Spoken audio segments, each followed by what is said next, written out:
Welcome. We're very sort of excited to have Professor Huma Ahmed Ghosh, who's here from San Diego University. And so she's going to be talking about two books that she has co-authored.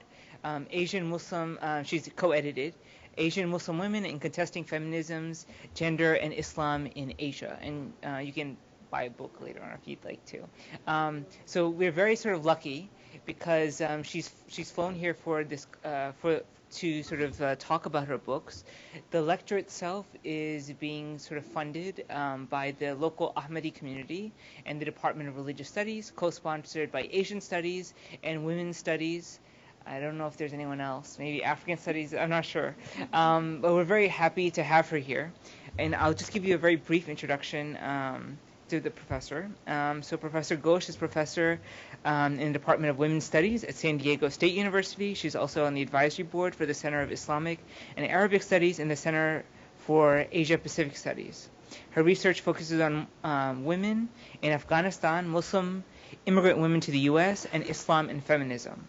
She's published extensively on her research on the Muslim women's issues in India, the U.S., and in Afghanistan. And that's going to be very interesting when she talks about Afghanistan. There are very few scholars who actually go to contemporary Afghanistan to do research.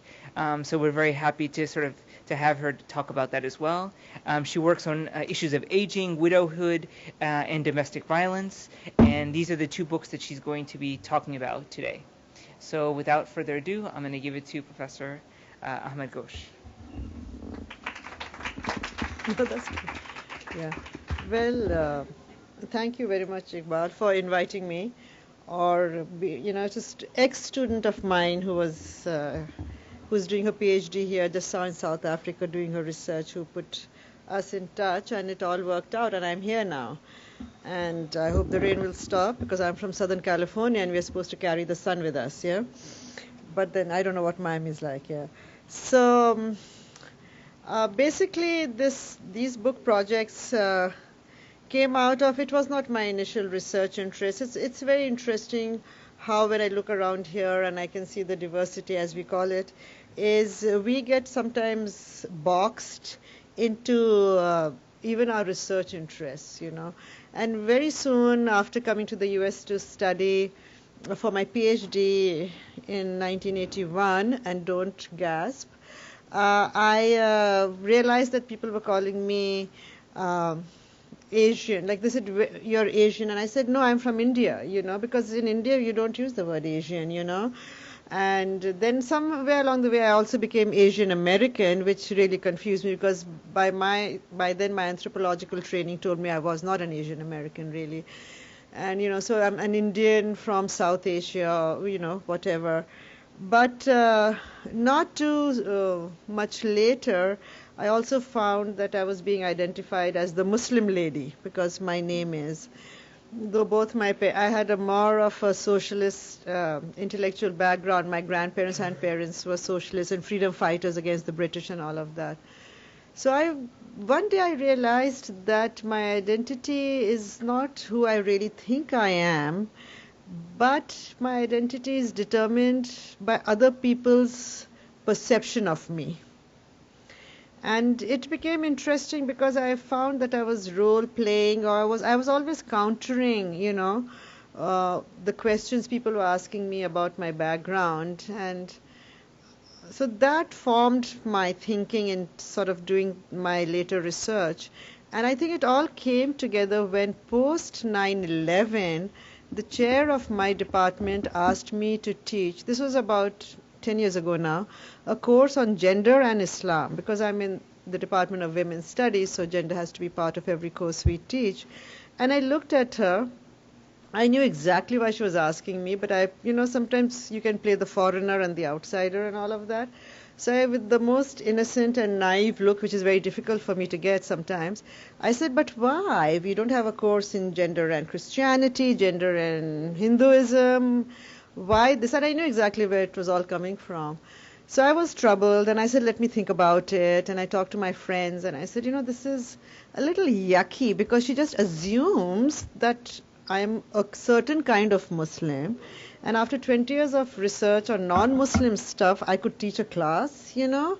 So how the stereotypes were building, especially post 9/11, and even though my chair was being very politically correct, she wanted a course in the department. She said, let me go to the Muslim person, you know. So after talking to my friends and all, they said, well, you have a discussion with your chair, and if she still wants to go ahead, then you might as well do it because we don't know who else will and all of that. So I said, okay. So, you know, connecting this whole identity issue and what research we do, I got put into another trajectory. And, you know, you put a course together, a syllabus, you read a lot, you do research, you learn and all of it. And I said, it's not a bad thing ultimately. I can bring my previous research, which is gendered violence and conflict in Afghanistan. And I'd written some on another community, Muslim community called the Ahmadis, and, you know, try and do something. So when I started doing the research for my syllabus, I realized there wasn't much on women in Asia, Muslim women in Asia. A lot of the English published work you get in the West talks about Muslim women from the Middle East. And it was interesting because even publishing is very political. You know, we publish books that we want people to read based on our relationship with those countries, our national ideology, you know, a lot of stuff like that. I don't know if any of you, you may be too young, there was a big book called Reading Lolita in Tehran. I don't know if any of you remember that. It became the hottest book club book. I wrote a piece on it for a feminist journal called Science, that why did it become so popular? Because it subscribed to every racist, any view that the West had about Iran. And it was written by an Iranian, and it was authentic. I won't take away from the agency of the writer, but why did it become so popular?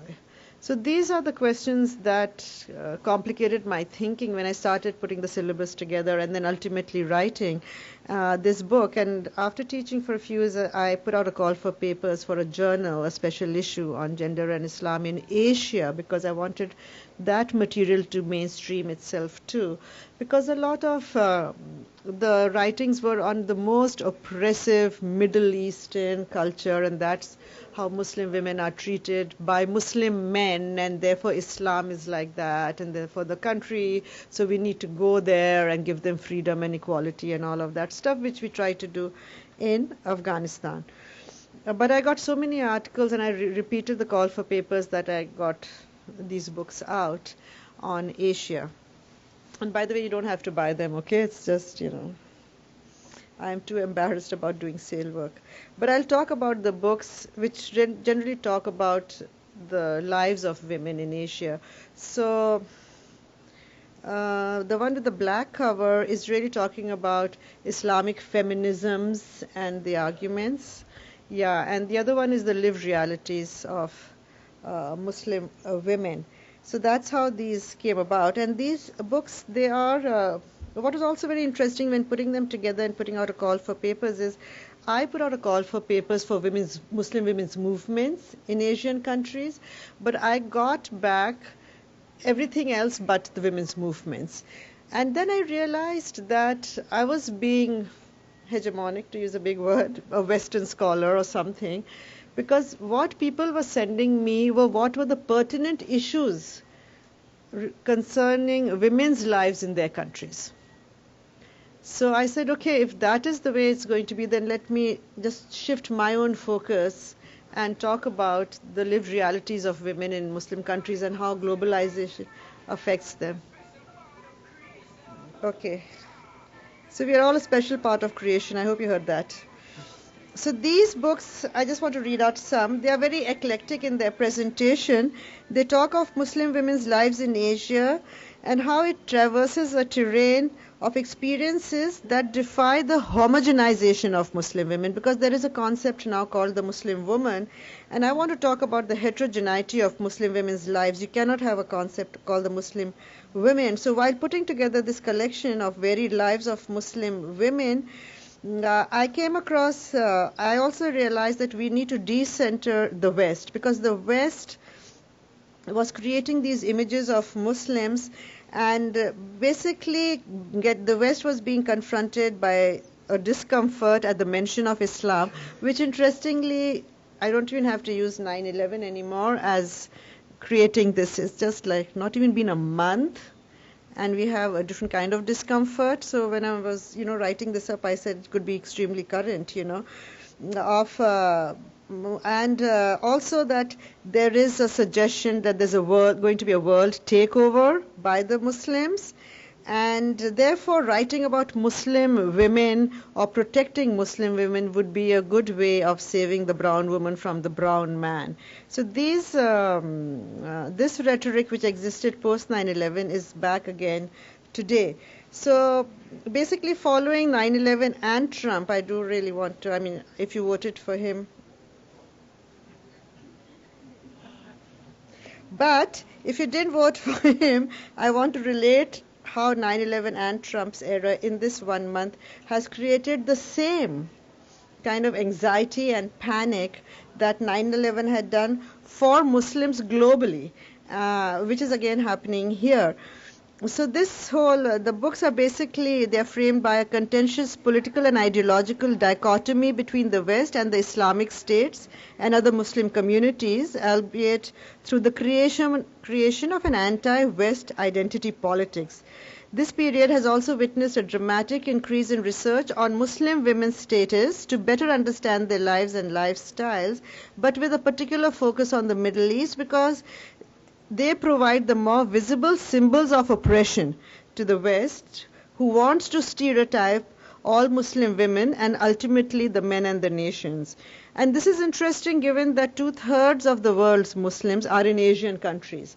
Indonesia has the largest, then Pakistan, India, and Bangladesh. So 2/3 of the world's Muslims really live in Asia.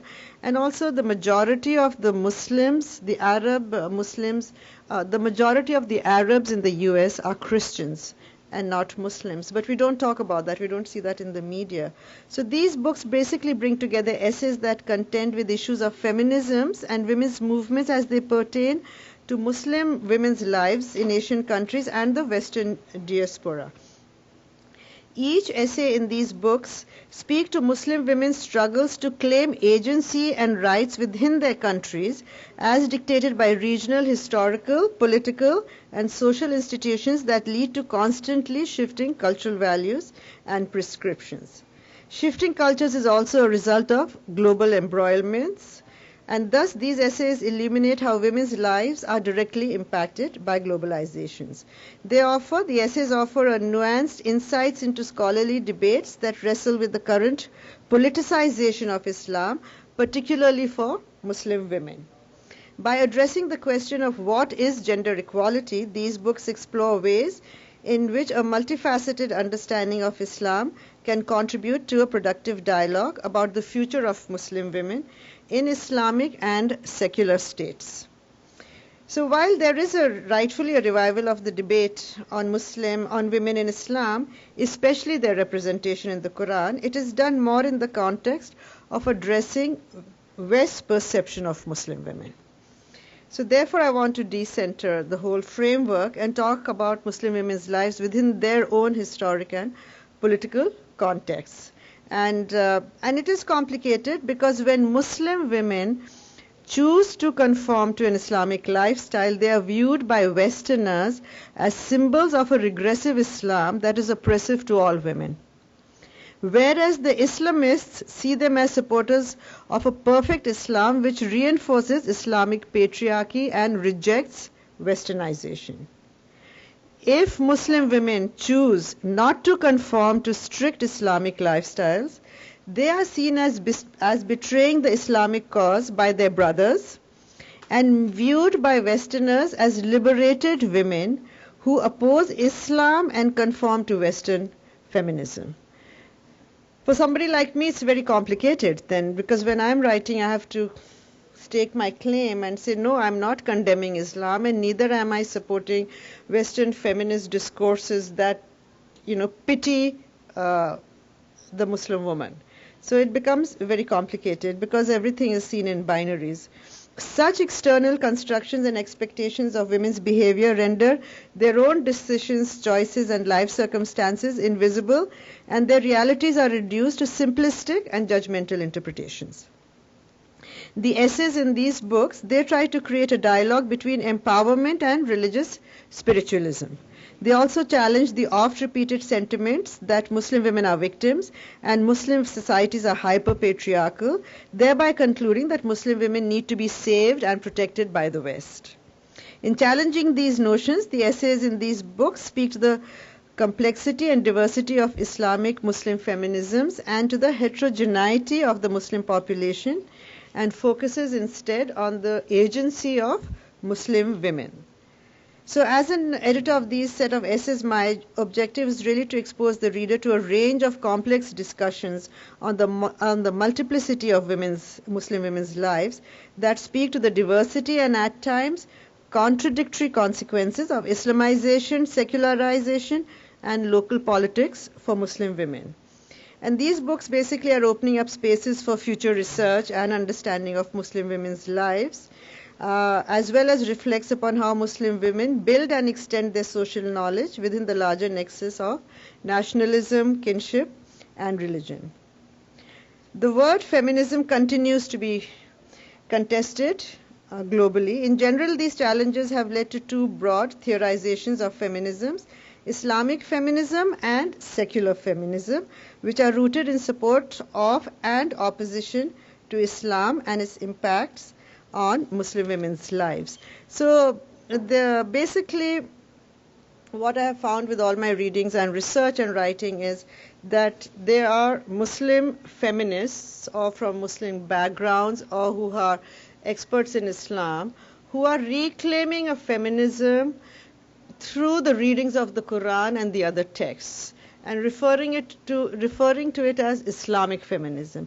Then there are Muslim women from Muslim majority countries, Islamic countries, who are really saying that no religious text like the Bible and therefore Quran can preach any kind of feminism because they're basically patriarchal, very patriarchal and rigid. So they call themselves secular feminists. And this debate, in fact, plays itself out very beautifully with the case study of Iran, because many feminists in Iran decided to stay back when they had the revolution and not leave. So what I have found is that some of these feminists have strategically used the Quran to talk about Islamic feminism in Afghanistan, in Iran, because they're fundamentalist states. So by using verses, they can claim something.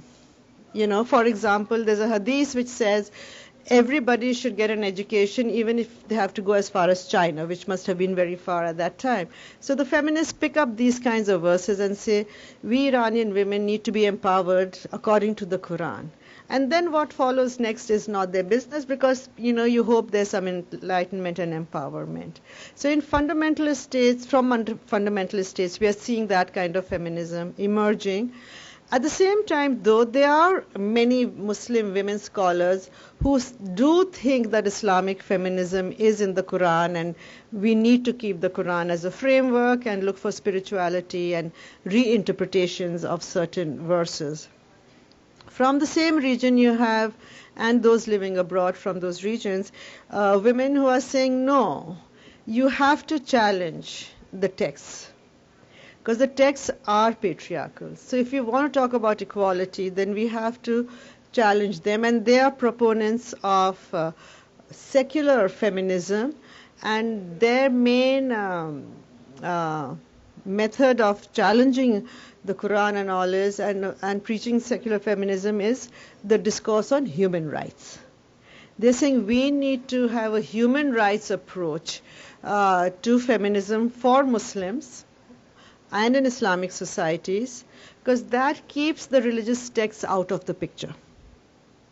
So this debate is pretty intense, and I think after I did all of my research and writing, I came up with something, and because I can understand why Islamic feminism is a strategic, way to go, because there is no other choice.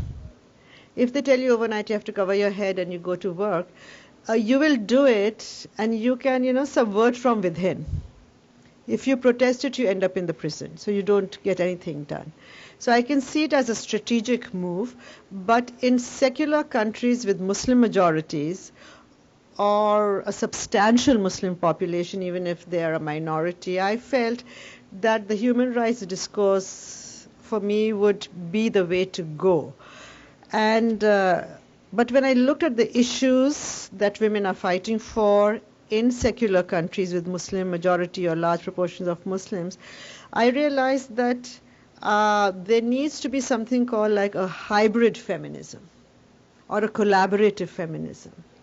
Because when we talk about feminism, we can talk at a theoretical level, we can talk at a structural level, but if you want to impact women's lives as they're living it, we need something that is more concrete for them to understand that can change their lives. And when I say hybrid feminism, I do not mean a mix of the two and a third thing emerging. It's more collaborating on issues. So yes, it does not challenge the patriarchy, but we have to, if we want to do it in baby steps, then do it issue-based. An example of this working was in 2012, Pakistan passed a bill condemning domestic violence in Pakistan. Now, what it was interesting how it happened. The United Nations funded and organized a women's caucus in the Pakistani parliament.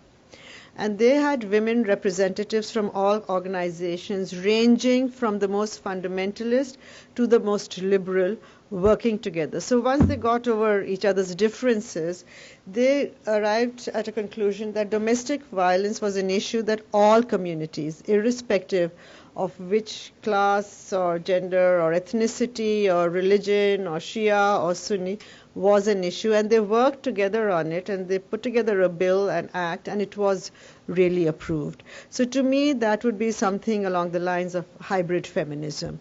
But it's, like I said, it's still issue-based, but it's something that is the first step in trying to bring about change, and I think that becomes more attractive to women when they themselves are looking for rights and for change in their lives. The second bill, which did not pass by the same women's caucus, was about sexual harassment at the workplace. And the reason why the women could not come to a consensus was because the conservative women from the conservative organizations, they said women should not work. So if they're going to work, then this is going to happen. The domestic violence part they got. So that fell apart with that one. So it's not that all issues are equally, treated, but the sexual violence did not pass because mainly they felt women's place was in the home, the women themselves too. Yeah. So the important question here is, what are the best discourses to bring about progressive policies for better rights for Muslim women in Islamic states and other Muslim communities? So the essays in these books basically address them, and we have the authors have used various disciplines, perspectives, and methodologies to talk about their own country and culture. So Islamic feminism, while different in its message from secular feminism, may have been an appropriate strategy, but the women themselves are talking about issues where they have felt empowered in trying to bring about the change that they are looking for. And I refer to that as patriarchy trading. Because according to, Western feminism, you have a patriarchy, and, it's very binary, and you have to challenge the patriarchy. But something which I found with my research on Muslim immigrants is that when they subscribe to their community, especially when they feel threatened by the larger community and they need to assimilate, they make their religious grouping their cultural grouping. And so when I saw that happening with my research, I came up with the term patriarchy trading, which is they'll subscribe to their religious or cultural patriarchy over what they perceive as the white elite patriarchy. So it's not that they are not part of a patriarchy, they're recognizing it, but they're choosing which one they want for their own subsistence and all of that, especially as immigrants, etc. So through various case studies, I will just talk about some of the articles to give you an idea. And I'm going to be very tech savvy here. Okay. So one of the articles I want to talk about very briefly is an article by Svetlana Peshkova. She wrote about, the article is Can Muslim Women Lead? And In this essay, she argues that our understanding of Muslim women's leadership should not be reduced to its social manifestation and constitution, but must include an analysis of an important and often ignored dimension of leadership, that is, its emotional nature. She develops this argument by analyzing leadership provided by some Muslim women in Uzbekistan, by foregrounding an embodied existence of an individual as part of a composite society. Svetlana challenges existing debates about women's leadership to reflect corporal location and emotional constitution. Through women's leadership in Uzbekistan, Svetlana examines how women's empowerment through faith, and they're called otinchas, basically how they are able to transcend lower class economic, social and gendered marginality in society. Because by reclaiming the Quran and claiming that they can be healers, Islamic healers, they're able to get groups of women to come to them. Because women, by the way, in most of the Muslim world cannot go to mosques. So she claims a status which the men recognize ultimately because their wives and daughters are going to this healer. But what she's doing is then becoming, in her mind, a religious leader who starts teaching the women how to read the Quran, what the Quran is saying, and all of those things. So such women are encouraged by leadership of the movement, despite protests by other Muslims, and even some within their movement, to step out of their homes and travel to proselytize the faith. So once she calls herself a healer and a religious leader, she has given the permission to leave the house and go to different women's homes. And through their participation in this movement, Muslim women are able to transcend class and ethnic boundaries as they are absorbed within the Islamic movement in Uzbekistan. In this collective, Muslim women are able to legitimize and negotiate their status by reclaiming Islam through its various interpretations to augment the status of their communities. So it's a smart move, yeah. And by the way, age also plays a role. They are older women, so they're not seen as sexually transgressing any boundaries or lines or whatever. They're in the grandmother's generation. Yeah, age is still respected. As I age, I'm conscious of all this. Yeah. The other story that is interesting in this is about. Let's see. Yeah, so before I go into this case study, I also want to talk about, in this section, I'm going to talk about 3 stories about how secularism, which is perceived to be based on just a human rights discourse, can create spaces for people to become more religious and claim rights. Use the human rights discourse of secularism to create religious communities. Because it is their human right. For example, with the issue of veiling. Oh, what happened? We went too far. This is a sensitive thing. Yeah, okay, let me keep it there till I'm done. So, for example, this veiling has been a contestatory issue in France and in Turkey. I think some of you are familiar.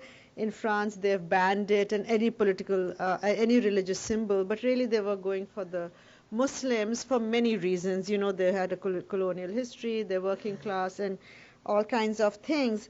And so they banned it. In Turkey also, headscarving was banned in 1924 by Kemal Atatürk, who was the very progressive and modern leader at that time, who brought about secularization and modernization. But this prohibition led to very passionate debates amongst the secularists and the Islamic-minded people, especially in the 1980s in Turkey. And this became even more intense when the headscarf ban was lifted in 2013 in Turkey, because for the last now maybe almost 12 years, they have the AKP in power, which is a Justice and Development Party that is founded on an Islamic agenda. They came into power in 2002. I don't know if any of you is following the history of Turkey currently. It's a mess, sorry to say so, but it is a mess, yeah, Iqbal? Yeah, because this leader has, from claiming to be a progressive Muslim leader, and we are not like Iran and making those statements, has turned around to now to be an extremely authoritarian and Islamic, and they had. I mean, it's very, very problematic. In fact, in the last 9 months, they have arrested most of their scholars and like deans and professors and school teachers and put them behind bars. So, unfortunately, an extremely, extremely progressive and beautiful country is going down the tube, as is the US. I think it's a global phenomena, but we'll have to find ways and means to deal with it. So, according to Zainab, she's a scholar of gender and Islam, and she teaches in San Diego State also. Her PhD dissertation was how they used the secular discourse to claim the rights to cover their heads. And what was happening in Turkey was that headscarving was prohibited to the extent that you could not go to the university if you were headscarved, and if you did, your degree would mention a misdemeanor. You could not work for the government if you were headscarved, so they had gone to the other extreme. So the struggle intensified in the 80s and 90s till finally when the political alignments shifted, it became a right you could engage in because it's a secular country. Do you get it? So even in Indonesia, there's one of the articles which was very fascinating by a feminist about how polygamy is increasing. It was suppressed under dictatorship, but now that there's a democracy and a claim to secularism, the Muslim men are saying it is our right in the Quran to have 4 wives. And so this author has done the research and interviewed the women, and that's field-based anthropology. He knows why I'm saying that. And he was complaining about it being exhausting. But she found, as a feminist from Indonesia, that in the upper classes, upper middle class families, the wives did not mind being part of multiple wives. Because some were professional women, one took care of the children, and their claim was that, which is very problematic at its very base, is that men are philanderers. They need multiple partners. Allah has endowed them with a sexual appetite that is very different from a woman's. I don't know why where that came from. But therefore, it's better if he marries the women than has affairs outside. And not just have affairs outside of the family, but also be responsible for children then. That may be part of those affairs. So this is just fieldwork, research-based, analysis. It's not a generalization. But some of the women in the more elite families were justifying it by saying that. I mean, I can see at a practical level, I would like some co-wives, yeah. But it's very funny because sometimes some people will say, well, if they want equality in Islam, a woman should have multiple husbands. And I said, Muslim women are not that stupid. If they can handle one, that's it. But co-wives are not a bad idea on a lighter note. But it's interesting how with the institution of secularism and with the adoption of a human rights discourse, we see some of these institutions take birth, and one has to understand then, how to deal with it. Those are the big issues that happen. And then another example is also in Malaysia. Where did this thing go? Yeah, there is an organization called Sisters in Islam. I don't know if any of you heard of it. It's a very progressive organization of Muslim women who are looking into the Quran and claiming their stake Allah on its own only, yeah? It's got a mind of its own, yeah. It does, but Yasmin Mole also questions it because while this Sisters in Islam has been progressive and it has one of the largest memberships of women in Malaysia and Indonesia and has recently started a branch in Morocco, it is still not, it's running like a parallel court to secularism. It is still not contesting the state or the patriarchal orders that exist.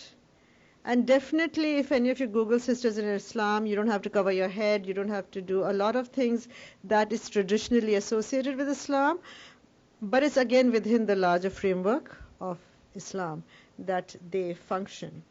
Another essay which counters all of this is by Afia Zia in Pakistan. She's a leading feminist writer from Pakistan. What she is trying to say in her essay in the book is that, like I was just claiming in Turkey, secularism is breeding its own fundamentalism. And Pakistan has had in the last few years a few issues of women, Islamic fundamentalist women, forming their own groups, and they're fully burqa'd, and they went around to homes and pulled out women and beat them up and said that they were prostitutes. So they say that they have the right to do that because it's a secular country and they're protecting the faith, and this is not how women should be. And interestingly, for Pakistan, it was based, by the way, I don't know how many of you know that it used to be part of India. India was a big country with Pakistan and Bangladesh under British rule, and then the British politics and other kinds of politics brought about a separation, which we call the partition of India and Pakistan. So Pakistan really was claiming their own statehood based on Islam.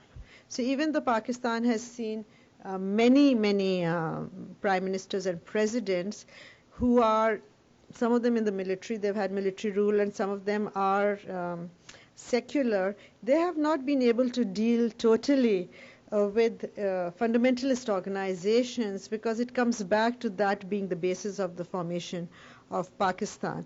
And so for many feminists, secular feminists in Pakistan, this has been a big issue, because the presidents and prime ministers will talk about secularism, but they will not enforce it. And so they have had these. So Afia Zia basically wants to, in her article, debunks General Musharraf's regime in Pakistan that promised secularization and progressive relation to women's rights, to the extent at one point the previous prime minister banned NGOs, non-government organizations, because he said that it's based on international donors and they're trying to sneak in westernization, which is something currently many third world countries are going through too. India has a right-wing Hindu fundamentalist leader, and he is squashing all the NGOs by using that excuse, because NGOs work at the grassroots. And the US, again, it's a 10-year cycle. Reagan started it, and then Bush, and now Trump. Is called the global gag rule. I don't know if any of you have heard of it, but it's the foreign aid that the US gives for women's reproductive health in third world countries. But if reproductive health in third world countries engages in abortion as a means of family planning, then the money will be taken away. So they have, you know how they're going after Planned Parenthood. But what people are not told is these organizations, abortion is the smallest part of what they're doing. There's a lot of other women's health issues. So now Trump has also stopped all foreign aid going for women's health to third world countries. But fortunately, Sweden and the Netherlands have stepped in and said whatever money he's not going to give, we will give. And I think, what is the Apple guy's name? No, Steve. Not Apple guy, the Microsoft guy. Bill Gates. Bill Gates came out 2 days ago and he said that he will divert funds to family planning issues in the third world countries so that gap can be filled. But these are ways and means that these, dependencies are created, and why a lot of governments don't like non-government organizations, because they feel that they will create a grassroots base that may challenge their authority. So it's not just in those countries, it's over here also in the US. The next two cases really point to how women's lives in the West, Muslim women's lives in the West, yeah, you can do that for me here. This one by Beverly Weber in Germany. She complicates the lives of Turkish Muslim women in Germany. The largest Turkish immigrant population is in Germany. And her essay focuses on the majority Turks living in Germany to untangle the perceptions of these women and other Muslim immigrant women in the face of racialized forms of exclusion. So it's not that they're saying we don't want Muslims, but they use a race discourse. And in that race discourse, it is the Turkish they're talking about. So it's not a coincidence that the Turkish happen to be Muslim, but how Muslim women are perceived in Europe. And she attempts to understand the location of Muslim women's agency within the larger debate on Muslim women in Europe and how it complicates feminist thinking in the region by racializing Islam, because that is an easier, that's a more convenient debate to be involved in than to say that we are anti-Muslim, The next one is a similar, and these are sort of talking about transnational feminisms, is a piece by Elora Chaudhry. She's a professor in Boston. She took an example of acid throwing. Are you guys familiar with acid throwing? Yeah, it happens here too, but in some countries it's really intense, and Afghanistan is picking up on it, Pakistan and Bangladesh, Cambodia, is when a jilted lover, to give a simplistic example, gets dumped, he throws acid on the woman, because then she's deformed for life. So this acid throwing has become quite the plague in many countries, and it's only recently that these countries have been able to have the UN declare it as a humanitarian issue where it's a crime against humanity. They've put it in that category, which means it can be punished to the severest level and is seen as a crime. She has a very interesting story in the book on how an organization in the US decided to bring women who were scarred by acid throwing for reconstruction, for plastic surgery. So they brought one woman from an NGO in Bangladesh, and they did all the surgeries and all of that. It turns out that this organization from the US was a Christian organization, and then they started telling her that she should be grateful to them and convert to Christianity.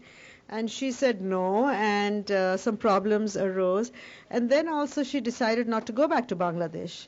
And the condition was you could only come here for this plastic surgery if you went back. And because she decided not to go back, 16 other women in the program could not come. But what they did not understand, that her going back would not have improved her chances of safe living. You see, because the reason why the acid was thrown on her was by a family, because she refused to marry into that family and ran away and all of those stories. And so the organization and USAID, the government, said we won't bring the rest because she breached the contract. So what Elora Chaudhry tries to do through that incident is talk about transnational feminism and what does it really mean?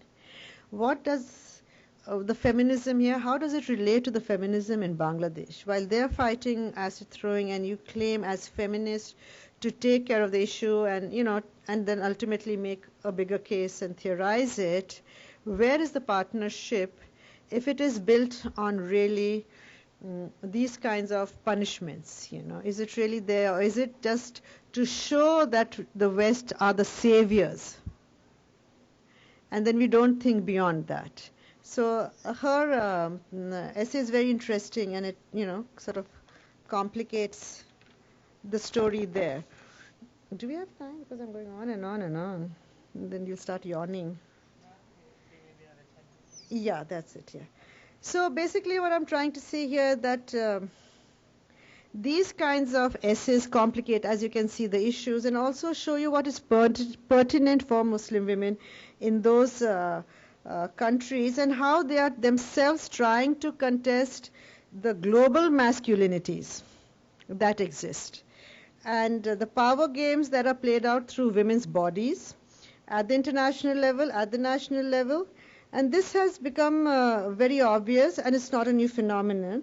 The colonizers and most recently Western occupiers' fascination with segregation of women in public has been alternatively romanticized, eroticized, demonized, and basically used to define the region as backward, and has led to the to going to war to liberate women. That was Afghanistan. Remember, Bush was going to liberate the women there. And the reason why I wanted to also shift from using the veil as a symbol of oppression when it suits the Western feminists and the support of it when it suits it. We were talking in the car, is a week or so ago, the Muslim Student Association in San Diego celebrated what was referred to, which I didn't know, but I came to know through the media, was a global hijab day. And this is all happening in protest to really Trump's anti-Muslim rhetoric. And it was started, I went to the root of it by some feminists in England, and then all the other feminists were picking it up, and they declared it a global hijab day. And it really became problematic for me, because what I saw on my campus is these students from the organization came, and they had this huge pile of beautiful scarves, and then all the white students were going there, and they were wrapping it, and they said, we're going to wear the hijab for a day, and and I'm like, wait, it's not an exotic thing. Where over 90% of Muslim women are forced to cover themselves, you are delegitimizing that by promoting the 10% who do it out of choice. No, there's nothing wrong if you choose to cover your head. I'm not saying that. But who decided that we'll have a global hijab day to empower Muslim women? It was the white feminists. So nothing is really changing, and for me it was very problematic, because it is the very thing that you use to center a covered Muslim woman when you want to trash Islam and the countries and the states, and when it suits your convenience, which is only being anti-Trump just now, you make it sound like it's something great. So these kinds of complications are very hard for people like me. So then I become the betrayer of the cause, whatever the cause was. And on the other hand, I have to protect myself from those feminists who say, look at her, she doesn't cover her head, so she's the right kind of, she's the authentic Muslim who prefers westernization. And I'm like, I wanted to use a bad word, but I won't. Screw you, who are you to tell me what I should do? And even with I'm complicated these days on another issue, and I'm moving away from the books because I have a nice audience, is that the Muslim registry. Have any of you heard of the Muslim registry? It hasn't happened yet. It's something that I don't know if it was a rumor or something, or maybe Trump did say it in one of his famous speeches, that there would be a Muslim registry and everybody who's of Muslim origin will have to put, it's like profiling, and you know what profiling is for different communities in this country. And then suddenly Madeleine Albright and many others said, we'll also sign up on the Muslim registry to, protest a very horrific thing. It is a very, very horrific thing. If they ever come through with that, I doubt they will. But, my thoughts were, but you didn't ask the Muslim women. Maybe I won't sign it. You know what I'm saying? So what is happening is sometimes when it comes to Muslims or it comes to other marginalized groups, we are still seeing an interpretation of their lives and feminisms through a mainstream white feminism. Because, then you are centering yourself. Suddenly Madeleine Albright has been resurrected as this great woman. But wait, we're talking about Muslims who are suffering, who are not being allowed into the country, who are facing discrimination. Do you get it? So when I look at that framework to understand the kind of feminism I want to engage with, then I feel that I need to go to the people and ask them, what do you want? What are the rights? And nobody's stupid, by the way, okay? Everybody is aware of the rights. All women compromise in a very rational manner about where to compromise, where not to. And so their voices have to be heard. So that's what happened with these books, is when, I got essays that were different from what I was looking for, I realized it was their voices. And as a feminist, it was my responsibility to acknowledge that agency. And in that frame, because of all of that, this happened. And I'm here today.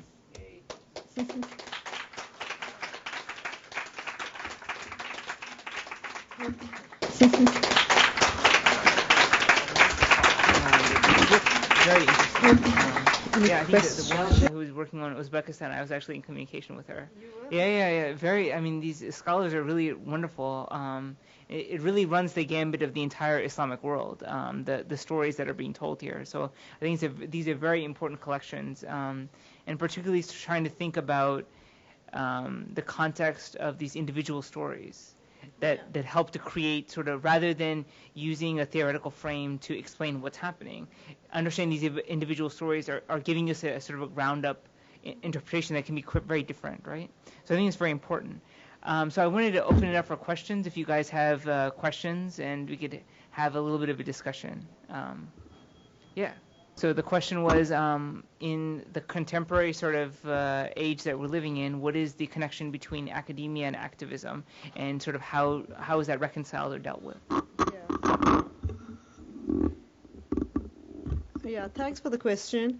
I think that's what some of this is addressing, because I would say at the outset, I'm not in total agreement with some of the authors. But I know that is their lived experience. Sometimes we cannot, that's authentic to them. That's the choices they're making. Who am I to tell them that, okay, guys, wake up? But now what has happened is, in the current political climate, I am seeing, at least for myself, stepping back. Like every day I get phone calls and emails, can you speak here and then? Not because I'm famous. People just Google, and then it comes up, okay, Women's Studies Department and all of that. But I have chosen to not respond to any of them. Because like I said, I'm complicated now in my own thinking. I don't want to be perceived as the Muslim woman, according to somebody else's stereotype.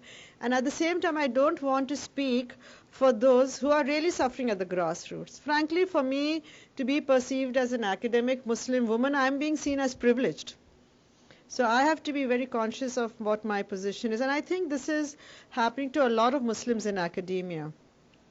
So, but what I did do is that I chose to teach a course on gender and Islam at this time. And because it wasn't in the books, as you know, academia, you have to decide 1 year ago, I was able to get a course called Community Engagement and Social Responsibility, and we are working with refugees in a part of San Diego. San Diego is one of the largest centers for Iraqi and now Syrian refugees. And through that course, I'm teaching the students, the 20 of them, what is feminist methodology and how to do feminist research, in terms of interviews and all of that. But they're working mainly with Muslims. So I think as an academic, for me, it has become my responsibility to create the awareness amongst my students. So in all the other classes that I'm also teaching now, they have to find a Muslim or go, which is very close. Our campus is surrounded. It's a very working class campus. Is surrounded by a Muslim refugee organization because most of the wars are there. And they have to do some kind of assignment and understand it. But and I'm seeing more and more of that, yeah. It's not so what happens is, for me, I don't go to the Quran and say whether it's right or wrong. That's not in my place. It was written whenever it was. It's a spiritual text. That's fine with whoever wants to subscribe to it. But I'm more concerned with the lived realities of Muslims and how to bring in activism in the classroom. Now I'm trying to send the students out to those organizations and see them as real people, and I don't know if it's happened here in San Diego. Fortunately, it's so terrible to say that, because of Trump, we have seen a massive increase in gender studies majors. So we are really cashing in on that, because I think at some level, the core of, irrespective of white, black, yellow, green, whatever, the core has been touched with Trump's election. And a lot of white students, and my white colleagues also, by the way, are wanting to do something. But they don't know what to do and how to do. So if they are not Muslim, they don't want to work with Muslims because they don't want to appropriate their experiences and all of that. So there is a group in the university, students, staff, faculty, that want to. So if somebody who's a person of color introduces them to the different issues around, they're very eager to work. And so I think as an academic, that's how I would do the activism. I'm doing it, yeah. All the cities had women's marches, yeah? Recently, I don't know how many of you participated in a women's march. I'm sure Miami had one, yeah? Yeah, I was really impressed. San Diego had 30,000, So I was asked to speak. And I said, okay, I won't go rah-rah and anti-Trump because, he's there, he's the president, somebody elected him. I'm more concerned about my neighbor who elected him than Trump. He's who he is. And I talked about, it was only for like 3 minutes, about the failure of our education system and the failure of feminism that somebody like him in this day and age was elected. So it is fine to say that, we have these institutes of higher education and we are educating and we have the largest education population in the world, but what have we done? Where have we failed that majority voted in Trump? I mean, not in terms of numbers, because it seems she has a 3 million lead. And what have we done as feminists where we weren't able to succeed in making students aware of social justice issues? That's, 49% voted for Trump. So what you're saying about feminism, to me, is something that I'm stepping back from and saying we need to reevaluate because we were in a bubble. We are the oldest women's studies department in the country, and like a good American, I'll say in the world. But we are 47 years old, which is the first department in San Diego State. You would think if it's the West Coast, it's Berkeley or Stanford, or it may have been the East Coast. It's just that in the late 1960s and early 1970s, women's studies programs were coming out of the women's movements. And for some reason, our dean felt so badgered by the professors who were teaching those courses. He said, okay, have your own department and leave me alone. And he made some tenure track hires. So that is our claim to fame. But we teach large classrooms, 80 students, 60 students multiplied by 3 every semester. But yet Trump got voted in, and a primary issue to do with women and Trump was not seen as enough to not elect him. You see? So I think that we need to now relook all of these issues and say, where are we failing and who are we not bringing along with us in this education system? So, what do you think?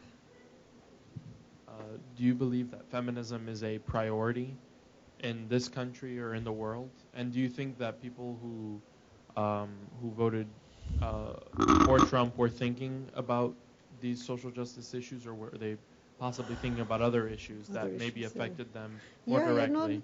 I don't want to be a political guru here, but I mean, since we are all so disturbed by it and we are so scared about what's going to happen, I mean, he's definitely created panic and insecurity, whether he goes through with all his plans or not. I mean, I thought I was elite and I would not be touched, and I feel scared sometimes. And I'll tell you, it was a funny thing that happened, and I don't want to believe it. When I was at the hotel today, I did a red eye. In the afternoon, there was banging on the door, and I was fast asleep because of the red eye.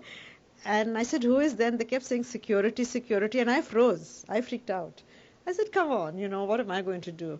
But you know how I have started thinking like that. I just want to be a free-floating body who has no religion, gender, nothing. And then this guy with the security officer with his thing and all on his sleeve said, we've come to check the phone. And he went to the phone, and I don't think he did anything. But that was bizarre. It could have been they were doing it to all the rooms. But now I think that because I have a Muslim name. But maybe not. But I don't like the feeling, So when you talk about people, I think Trump came through because different pockets of the demographics, he spoke to different topics with different groups. So the Christian right wing, given that their values don't match his at all, they were anti-abortion. So he spoke to that, He spoke to the labor issues. He spoke on different issues that they voted for him without looking at him as a holistic. And now when he has come into power, they're all going to have problems because, they'll disagree with some of the things and they'll agree with some of it. But it was, there's a global swing to the right wing. India, like I said, for 2 years has a right wing person. And also I think there has been a neglect maybe of the working class, of the rural areas who said, okay, we'll get him in. And people were saying we need a change. Change means nothing. Change means this, then what, how do you define change? But when coming to your question about feminism, it's interesting, and really in our department, it's a very activist-oriented department. And we look at feminism as an issue of social justice. It's not about men being superior, women being superior, or those kinds of media things, which is what has also lent itself, the media, to denouncing any kind of feminism, because the anti-feminist rhetoric has been very powerful in this country. But if you look at it as an issue of social justice, then of course it is very, very necessary and important. And nobody wants discrimination of any kind. But with Martin Luther King, I think the civil rights movement, I don't even want to use the word succeeded anymore, but made an impact, because it was a one-issue agenda about race. With feminism, unfortunately, it's about all kinds of oppressions: race, class, and gender. And it's an impossible social justice movement, because all those who participate in it have to deal with those issues. So a rich white woman will have to talk about racism and social class before she can talk about gender. For a poor black woman, race is more important to her than gender. So you see, just using gender as an issue to have a large movement is very difficult, because it cuts across all races and classes and ethnicities and all of that stuff. But if you look at it as a social justice issue, it is very, very pertinent, yeah. But there's been a lot of bad press about the F word, so people are scared of it. So I was curious if in your research you came across any trans women actually, or because I know that, for example, in Iran, gender reassignment surgeries are subsidized by the government, for example. And in one hadith, I believe trans people are mentioned as well. So I was just curious if you had any thoughts. Oh, which hadith is that one? You're really stretching an interpretation. So that's I was curious about if you had any thoughts. You know, I'm glad you asked that question, because, you know, I have these 2 volumes, and I'm currently in the process of editing a 3rd volume, because I was telling him, you know, famous people have trilogies, you know, so let me pretend and have a 3rd edited volume. But which is on same-sex love and desire among Muslims in Asia, by the way. And I put out a call for papers. I did a special issue for the Journal of Lesbian Studies, which comes out of our department 6 years ago. But I got so many responses that 2 years ago I said I'll put out another call for papers. And in 2 years, there's been a shift. So in 5 years, there's been a shift, because firstly, I'm just going to go off on a little tangent and then come back to that. Because a lot of the pieces I've received are by lesbians, but they're calling themselves queer. The word lesbian has been dropped and queer is being used. And 50% of the articles I've got are by trans. So Muslim trans from, you know, Muslim majority countries. So it's really been a fascinating experience for me, and a learning experience. So Iran, I've written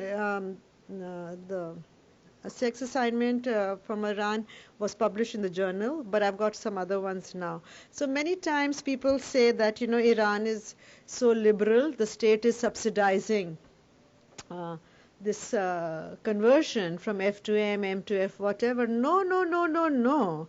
The state is subsidizing the perpetuation of heterosexual relationships by saying if you're a gay couple, you can continue to be together as long as one of you become a man or the woman. You see? So it's very dangerous. And it's dangerous on many levels, because it's a problematic surgery.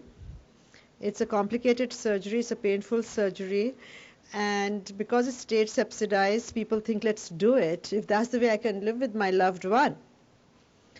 And the medical conditions under which it's happening is not necessarily the best either, but it has nothing to contribute to the discourse on transsexuality or its acceptance in society. It's very rejection that Iran is propagating. And so, yeah. Yeah. But they do, but they are, yeah. India also has. But India's story is different. They have this whole concept of the hijras, which is hermaphrodites, and that has an interesting background to it. There was certain religiosity attached to it and all of that. But what's happening in Iran is very interesting. You're very right. But you see how scary it is, no? So we picked on India now. I saw that. So right now in India, the present, we can call them Hindu fundamentalist party in the center. Yeah. They are now choosing to abolish the rule of triple talaq. Oh, okay. Yeah, This is yeah. very interesting, Huh. and it has not been brought out much into Facebook or any sort of discussions Yeah. these days. But I'm glad it's not out Yeah. yet, and it's I think right now in the court, Supreme Court. So what do you think about it? Yeah, Like, so I'll have to because give them a background on what she's yeah, asking. and Yeah. because it's like a mixed Mixed bag, yeah. yeah. I mean, some women, Muslim women, protest this, And some are subscribing. and some to, are yeah. subscribing it. Okay, so just a quick little background. India has the third largest number of Muslims, but they're only 15% of the population, so they're a minority. But a 15% of over 1 billion is a lot of people, okay? And so what happened when India, okay, this is going to be quick talking. When India got independence from the British in 1947 and Bangladesh, Pakistan was formed, a lot of Muslims went to Pakistan. Many stayed back out of choice and other reasons. But the Hindu-Muslim conflict has been intense always. And the previous political party, which was the Congress, was very good to the Muslims because of the vote bank. You know, it's all about politics. But in the 90s, we saw the emergence of the first Hindu right-wing organization, and they got a lot of credit because they liberalized India and all economically and all of that stuff, but they were responsible for the breaking of a very ancient mosque and a lot of anti-Muslim sentiments at that time. So since the 1990s, a generation has grown up in this conflictual situation of Hindus and Muslims, and now in the last 2 years having a Hindu, self-described Hindu right-wing prime minister, this issue has really taken hold in India in terms of not just discriminations but also killings and all kinds of things that are going on. So now they're trying to say that India is a Hindu nation and we are so nice and kind, we're letting Muslims stay in India but we really want to move to Hindutva or a Hindu nation. And so some of the minority communities should not have their own personal laws. So the Christians and the Muslims, they have their own personal laws because in 1947 when India became independent, the Prime Minister at that time said we won't interfere with the minorities, especially the Muslim minorities, because in the partition millions of Hindus coming to India and Muslims going to Pakistan were butchered. It was a horrible story.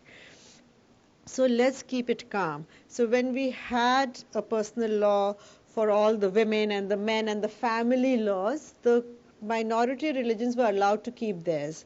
And so there have been a lot of Muslims and feminists, Muslim feminists and others in India who have said we are not in agreement with Sharia law. So they've been struggling to do that.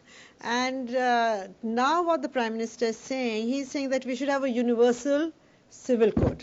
Like all Indians should have the same family laws. So there is one issue of Muslims can divorce, Muslim men can divorce unilaterally by saying, I divorce you, I divorce you, I divorce you thrice in front of a witness. Anybody can be the witness. And that's it. So a lot of Muslim feminists have been fighting this for a long time, but nobody wants to take action because they don't want to create more friction in the communities. So like you're saying is some of the women are split. So what these kinds of things do, like I was talking about myself here, is what it does for a lot of Muslim scholars, intellectuals and others, is that you want to contest the Prime Minister because he's really trying to say we are a Hindu nation and we should not have personal laws. At the same time, you don't want to support the Muslim clergy that is saying that we still need to continue with triple talaq. So you have this split. But what it has led to, interestingly, is looking into the divorce laws, etc., in the Quran and the Hadith and the Sharia. And what a lot of Muslim countries are doing is they have abolished triple talaq. They have. Depends Yeah. on which community. Like Shias, I think, don't do. Yeah, exactly. But India, majority is Sunnis, you see. So they have abolished it because what really is in the Quran and the Hadith is that if you want to divorce, you still do the triple talaq, you say it 3 times, but over a period of 9 months. And you see to ensure that she's not pregnant or that you change your mind. Because, you can have stories of husband and wife getting into a fight and he just saying, I divorce you, I divorce you, in a party and the friends are the witnesses and it can count. Somebody can go the next morning and say, he did divorce his wife in front of me and he cannot remarry her unless she consummates a marriage with somebody else. Which was a good thing because that should prevent men from throwing a temper tantrum and saying that. But we are not here to talk about men and the temper tantrums. We'll be here the whole night. Oh God, I'm being so bad. But so really, if one looks into the religious texts, it's really not there.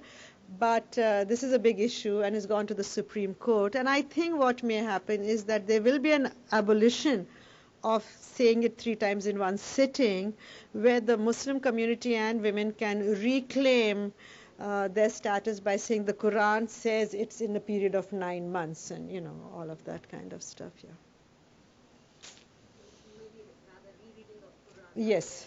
Well, no, it could be a reading of Quran, which most at the local level don't do very well themselves, you know. So we can save face at many levels, yeah, I think they can, yeah.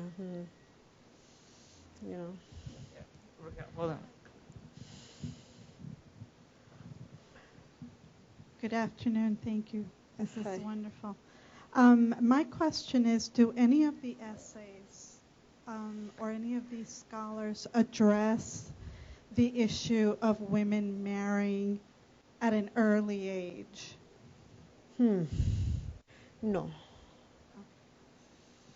But that seems to be like a more regional phenomena. Right. Yeah, like child marriage, is that what you're referring to? Generally, Yes. yeah, because I would say in India, child marriage is common in certain states, Yes. not everywhere, and we have laws against it. Of course, nobody follows that. Rajasthan, amongst the Hindus, is the highest incidence of child marriage, yeah.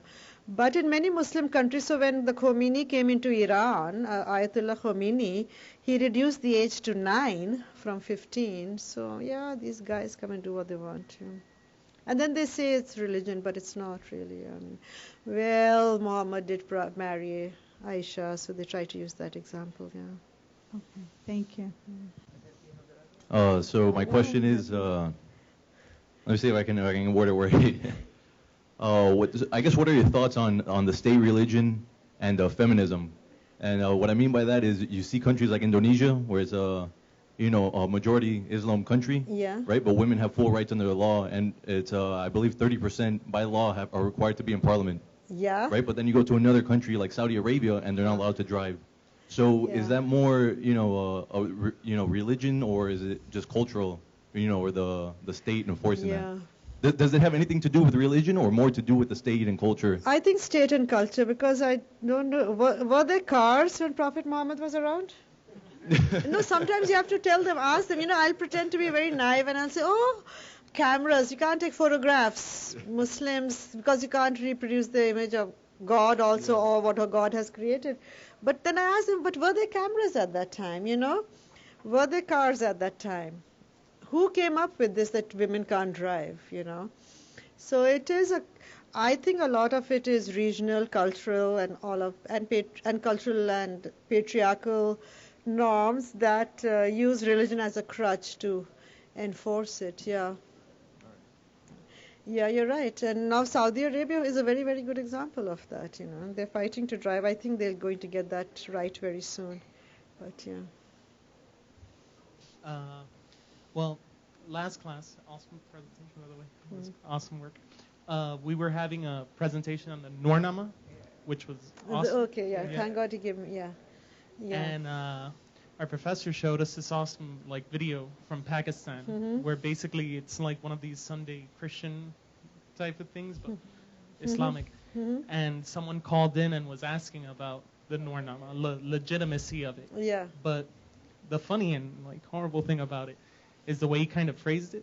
He's like, oh, basically these old women gathered together reciting this. Is this valid? Okay. And of course, their brows frizzled, and they were, no, not at all. But our stuff is super legitimate. So I was wondering in that regard, in your own research and stuff, how important is that sort of religiosity, the sort of magic, as well in regards to the female identity in the Muslim world? How is that utilized, and in what ways can that be sort of subversive, I guess, to the hegemonic structures. I don't know if I'm just using fancy words. to Yeah, look yeah, we clever. love to do that in academics, yeah. So, So basically what it was is there was like one of these in Pakistan, I think it was, and there's like a Ahl al-Hadith, and then you can call in. yeah, yeah, So, yeah. Someone was calling, is it Islamic to read the Nurnama, women's milad, and they were saying no, it's not Islam, it's an Islamic text. You shouldn't be using. To it, start with, be, in any yeah, case, so they already delegitimize. It's not a religious text, yeah. But is part of your question about just older women being Basically- recognized as legitimate? They were basically like really Yeah. sure Yeah. to highlight that it was women that were reading it And yeah, together. Yeah, because and I think that had to do one with those men and in Pakistan, and to do with the Nurnama, because they want to delegitimize that too, and so what better way to say that if women are reading it, let's just get rid of all of them. But the revival of the reading of the Quran by women and reclaiming, like the Svetlana, the Uzbekistan story, has been happening for some time in Egypt. Because like I said, women are not allowed to go to the mosque, so only the older women can get away with this stuff. So there is the opposite of what they were trying to be dismissive about, because nobody can, fight with the older women. And so they are the ones who've been going into the mosques to have Quran reading for women's groups.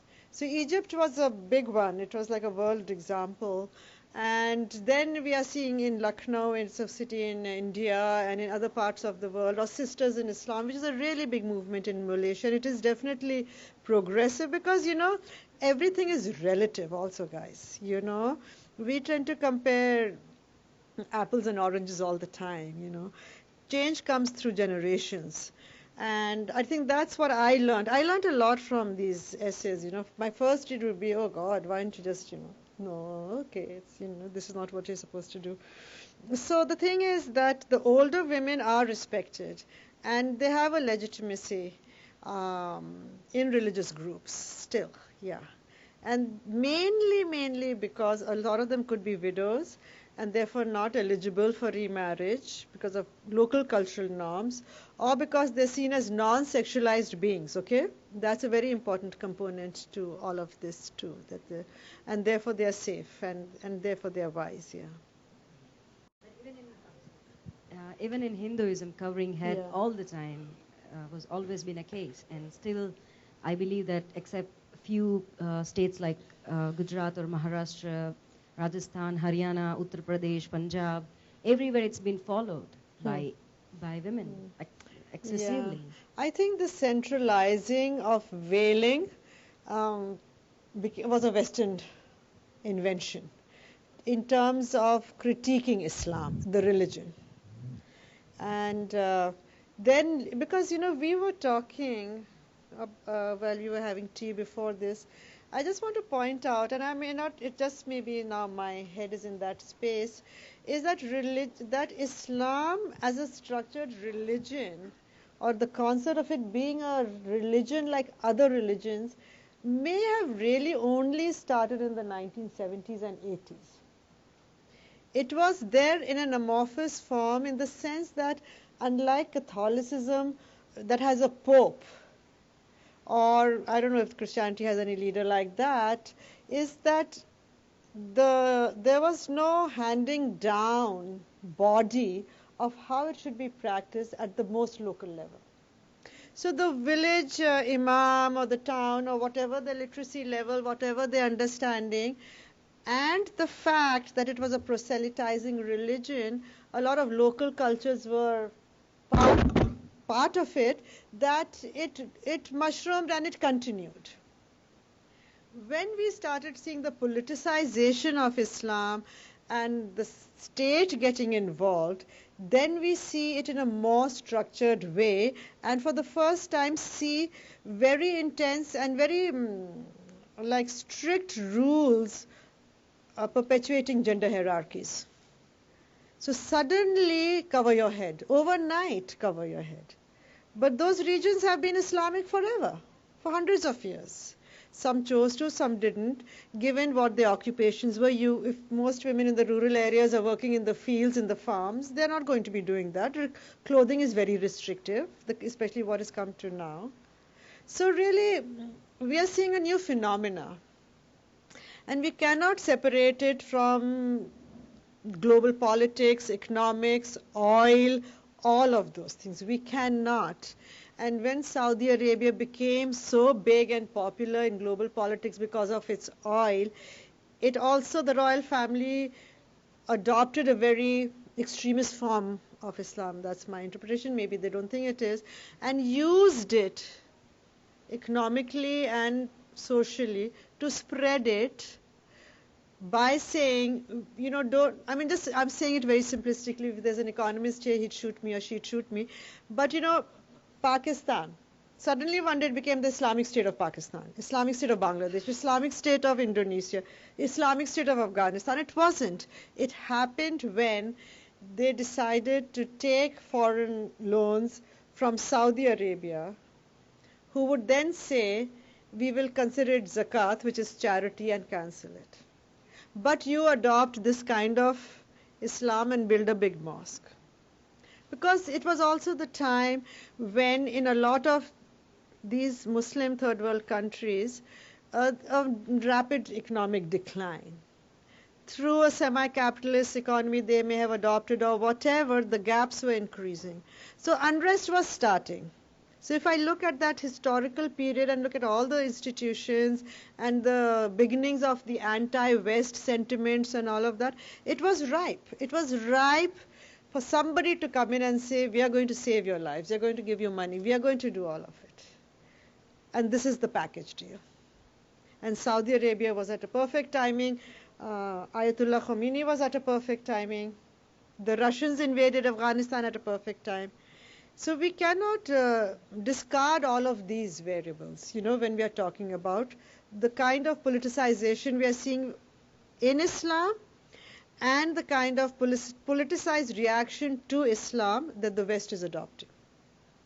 Which really takes them back to the Crusades and said, we told you so then and now see what's happening. So, it's a really big picture and we have to see how we are positioned in it and how we want to react given all of this kind of information, and so and Saudi Arabia. So I used to call it Arabized Islam, like the Pan-Arabic Islam, and my Christian Arab colleagues corrected me in my university. They said, no, it's a Saudi Islam that has now spread, and you see it, like you were saying, the headscarf, you just put it on your head and you walked around. Now all the way from Saudi Arabia to Indonesia and even amongst the Chinese Uyghurs and all the Chinese Muslims, it's coming like this, and it's a type of head covering that did not ever exist.